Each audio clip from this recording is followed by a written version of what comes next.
राकेश टिकैत को इस तरह का कोई काम करने का जोखिम नहीं लेना चाहिए, क्योंकि इस समय एक ऐसे मुख्यमंत्री हैं जिनको इस तरह के हालातों को बहुत अच्छे से मैनेज करना और संभालना आता है, और जो इस तरह की अराजकता फैलाते हैं, जनता को परेशान करते हैं, गुमराह करते हैं या फिर उनके अधिकारों का हनन करते हैं, उनको अच्छी तरीके से पाठ पढ़ाना भी आदरणीय योगी आदित्यनाथ जी को। जहां तक बक्कल उधेड़ने की बात है, इन्होंने जो कहा सो कहा, वो सब यूट्यूब पर मौजूद है ना। तो बात साफ है कि इन्होंने जो कहा वो तो देख ही रहा है, लेकिन यूपी सरकार की यूपी के कुछ पुलिस वाले बस पहुंचे ही थे वहां। ये किस तरह से फूट फूट के ट्यूबवेल चलने लगी थी इनके आंखों से, वो देखा जनता ने और पूरे देश ने देखा।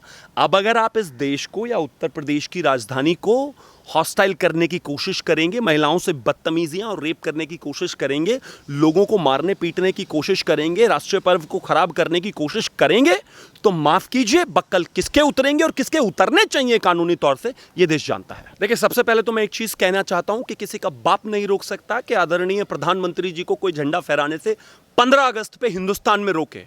ये वो प्रधानमंत्री हैं कि हिंदुस्तान में तो क्या, पहले तो 370 हटा के कश्मीर में झंडे को स्टैब्लिश किया, और ये वो प्रधानमंत्री हैं जो अगर अपनी पर जिस तरह से वो काम कर रहे हैं, एक दिन में पाकिस्तान और तमाम जगहों पर आप हिंदुस्तान का ही झंडा देखेंगे।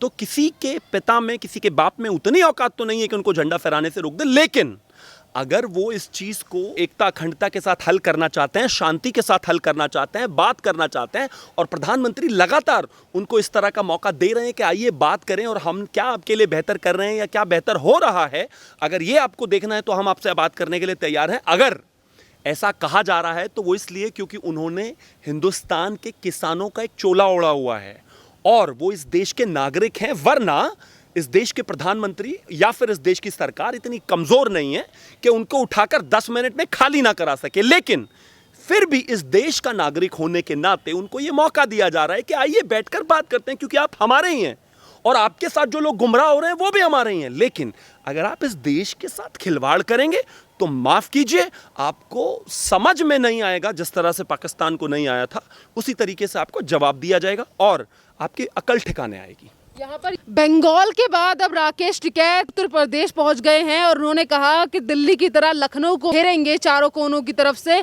और इस पर बीजेपी उत्तर प्रदेश की तरफ से भी पलटवार किया गया। इस पर आपका क्या कहना है? देखिए, मुझे लगता है कि कहीं ना कहीं जहां तक मामला ये किसानों का है, पूरी तरीके से एक्सपोज हो चुका है। राकेश टिकैत के तमाम तरह के जो वो बयान हैं वो उनको अपने आप में ही एक्सपोज करते हैं, और जिस तरह से उन्होंने एक नई कहानी शुरू कर दी है कि अभी बंगाल में चुनाव था तो वहाँ पहुँच गए, अब उत्तर प्रदेश में चुनाव है तो लखनऊ की बात करते हैं, अभी दिल्ली में लगातार टिके हुए हैं। मुझे लगता है कहीं ना कहीं जनता पहली बात तो समझ चुकी है, बहुत ज़्यादा असर होने वाला नहीं है, और उससे भी ज़्यादा महत्वपूर्ण ये है कि ये उनका पहला अटेम्प्ट है कि वो खुद उत्तर प्रदेश के हैं और उत्तर प्रदेश में अभी तक वो गए नहीं थे।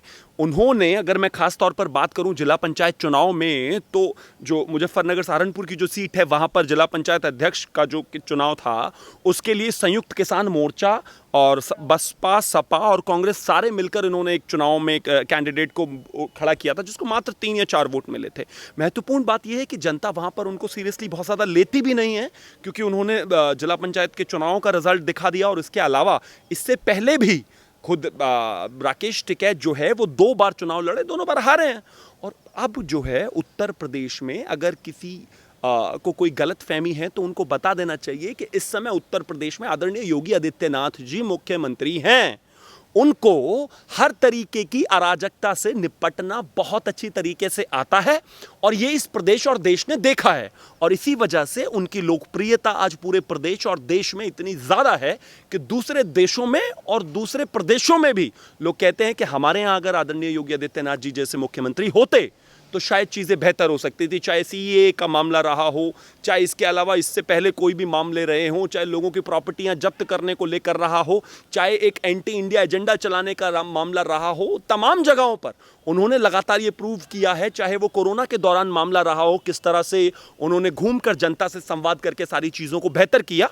तो मुझे लगता है कि राकेश टिकैत को इस तरह का कोई काम करने का जोखिम नहीं लेना चाहिए, क्योंकि इस समय एक ऐसे मुख्यमंत्री हैं जिनको इस तरह के हालातों को बहुत अच्छे से मैनेज करना और संभालना आता है, और जो इस तरह की अराजकता फैलाते हैं, जनता को परेशान करते हैं, गुमराह करते हैं या फिर उनके अधिकारों का हनन करते हैं, उनको अच्छे तरीके से पाठ पढ़ाना भी आदरणीय योगी आदित्यनाथ जी को आता है। यहाँ पर जनता की तरफ से ये भी कहा जा रहा है कि अगर उत्तर प्रदेश में जाते हैं और लखनऊ को घेरने की बात अगर कर रहे हैं राकेश टिकैत, तो लेने के देने ना पड़ जाए, उल्टी ना पड़ जाए ये सारी चीज़ें। जिस तरीके से अगर कुछ गलत हुआ दिल्ली की तरह, जिस तरीके से दिल्ली में अराजकता हुई थी 26 जनवरी के दिन। देखिए, एक चीज़ तो बहुत साफ कर देनी चाहिए कि इस देश में चाहे प्रधानमंत्री नरेंद्र मोदी हों और चाहे आदरणीय योगी आदित्यनाथ जी हों, इस चीज़ को बिल्कुल बख्शा नहीं जाएगा। उत्तर प्रदेश में अगर वो किसी तरह की ऐसी चीज़ें करेंगे तो योगी आदित्यनाथ जी उनको एकदम जिस तरीके से, जिस लॉ एंड ऑर्डर व्यवस्था के तहत चीज़ों को संभालना चाहिए वो उसको संभालेंगे।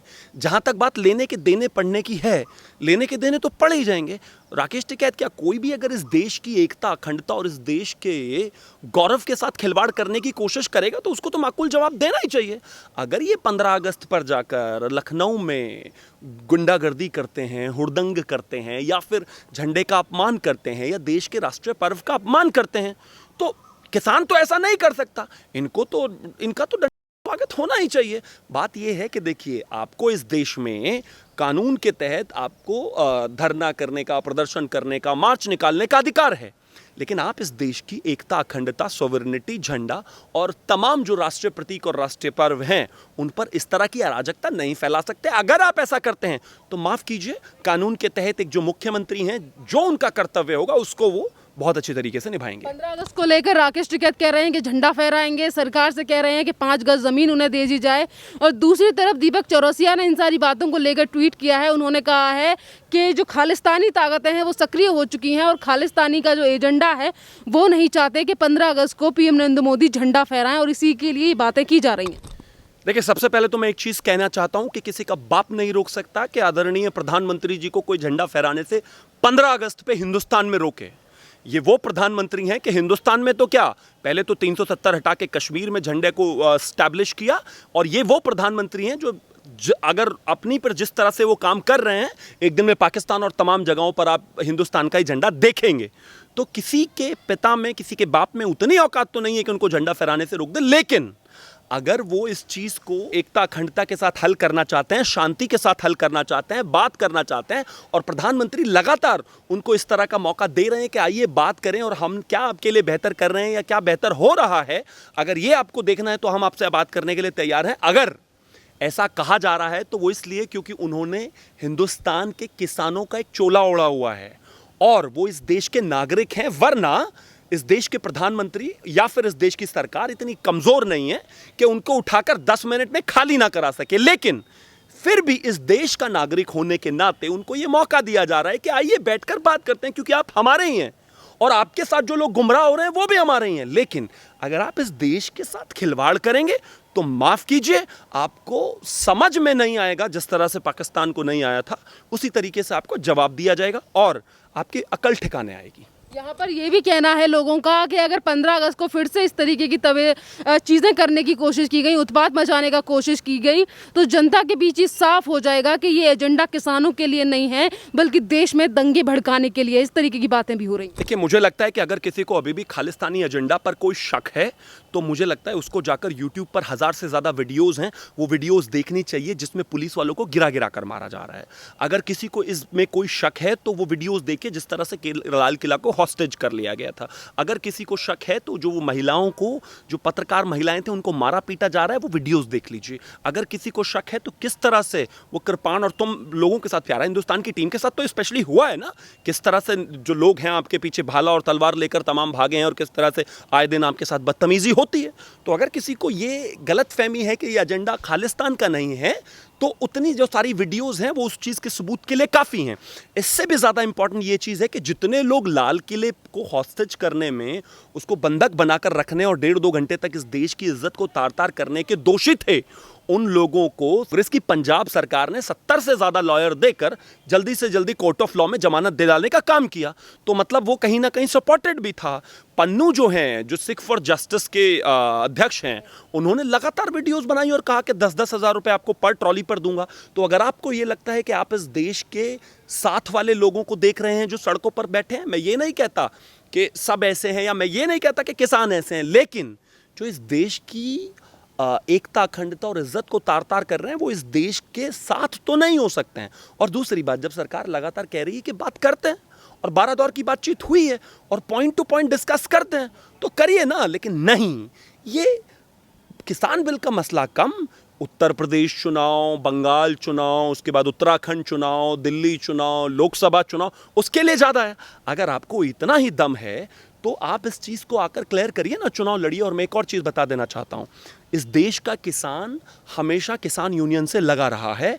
और राकेश टिकैत तो अभी के हैं, जब उनके पिता भी महेंद्र सिंह टिकैत जी भी थे, उनके साथ भी इस देश का और उत्तर प्रदेश का पता नहीं कहाँ कहाँ से जो किसान लोग आते थे, इस यूनियन को हमेशा मजबूत करते रहे हैं। लेकिन महेंद्र सिंह टिकैत के सामने ही, जब वो जिंदा थे, जब राकेश टिकैत ने चुनाव लड़ा, तो जनता ने उनको हरा दिया। जबकि उस समय महेंद्र सिंह टिकैत जी की तूती बोलती थी पूरे देश में।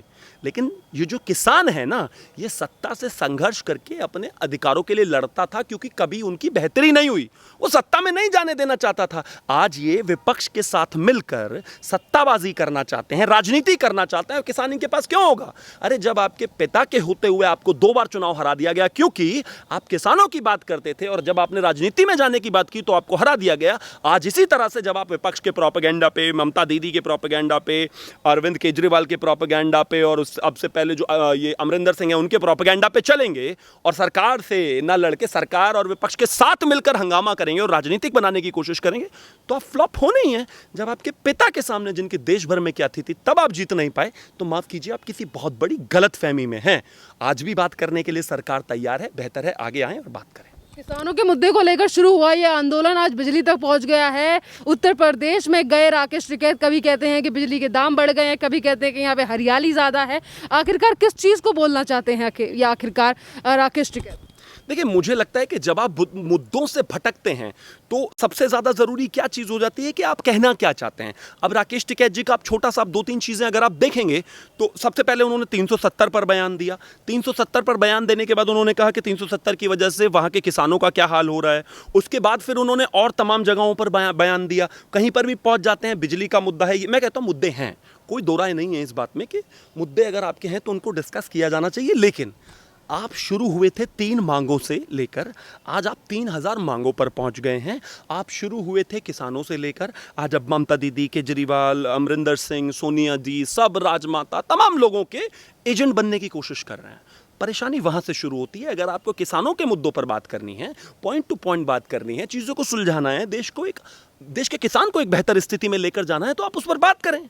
लेकिन आपको वो करना नहीं है, आपको राजनीति करनी है, राजनेता बनना है। एक सवाल मेरा कि राकेश टिकैत ने कई बार ये बात कही है कि अगर हमारी स्टेज पे भाजपाई दिखाई दिए तो उनके बक्कल उधेड़ दिए जाएंगे। बक्कल उधेड़ने की बात ये कई बार करते हैं। अगर इस बार ये उत्तर प्रदेश की राजधानी लखनऊ को लेकर बात कर रहे हैं, अगर वहाँ पे भी इस तरीके की चीज़ें बोली गई कि बक्कल उतार देंगे या फिर ये कर देंगे, तो कैसा रिएक्शन रहेगा योगी आदित्यनाथ का, वहाँ के मुख्यमंत्री? देखिए, मैं सिर्फ इतना कहना चाहता हूँ कि जहाँ तक बक्कल उधेड़ने की बात है, इन्होंने जो कहा सो कहा, वो सब यूट्यूब पर मौजूद है ना।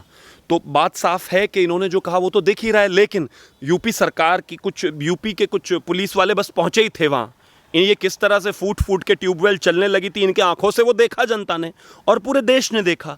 अब अगर आप इस देश को या उत्तर प्रदेश की राजधानी को हॉस्टाइल करने की कोशिश करेंगे, महिलाओं से बदतमीजियां और रेप करने की कोशिश करेंगे, लोगों को मारने पीटने की कोशिश करेंगे, राष्ट्रीय पर्व को खराब करने की कोशिश करेंगे, तो माफ कीजिए, बक्कल किसके उतरेंगे और किसके उतरने चाहिए कानूनी तौर से, ये देश जानता है। धन्यवाद सर।